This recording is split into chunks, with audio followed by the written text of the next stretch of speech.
Once again, folks, Ben Ingram here at the Eastside Aquatic League ESAL Swimming Championships. Back with you for another week of action. Happy to have you with us. And once again, we have another extremely exciting competition that Max McAlpin is once again the favorite in. He'll be competing against Callan Patton, Billy Joe Cornish, Reese Norton, and Tala Curry. So a strong field today for today's competition. Once again, Max McAlpin, a humongous disappointment last week. But again, the favorite coming into today. Hopefully he gets in the pool this time. So the swimmers are taking their positions at the podium, and we're waiting for the gun. On your mark, get set, go! And there they go.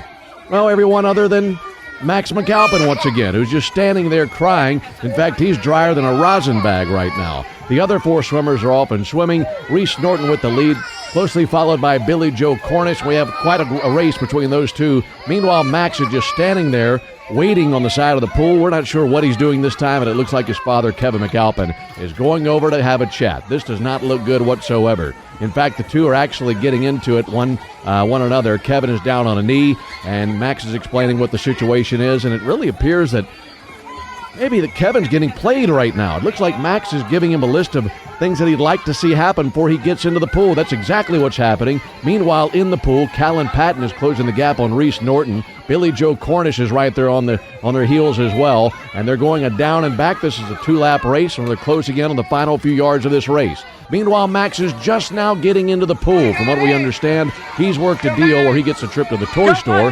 Chick-fil-A, and a week sleeping in his parents' bed in order to compete and get into this race. He's going to be bringing up the rear, and it's not even close. In fact, here comes Billy Joe Cornish. He wins the race just ahead of Reese Norton and Callan Patton. Coming in fourth place is Tala Curry. Max is just now hitting the other end of the pool. He's lost the race, but in fact, he's won the day, as he has completely played his father for three gifts that he's been coveting for a very, very long time. I got to tell you, folks, in all my years of covering children's swimming, I've never seen a parent get played by a young man so badly.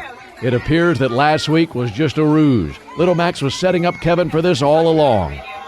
So, friends, as we close, just a few conclusions that we have to come to. The events of today brings about several head-scratching questions. Number one, what will Max McAlpin do next time? Number two, how hard will Kevin get worked next week? And number three, who is really wearing the pants on that home? Your guess is as good as ours. Tune in again next week to find out the answers to these questions and more. That'll wrap things up for us. That's another race in the books here at the ESAL Aquatic Championships. I'm Ben Ingram. Talk to you next week.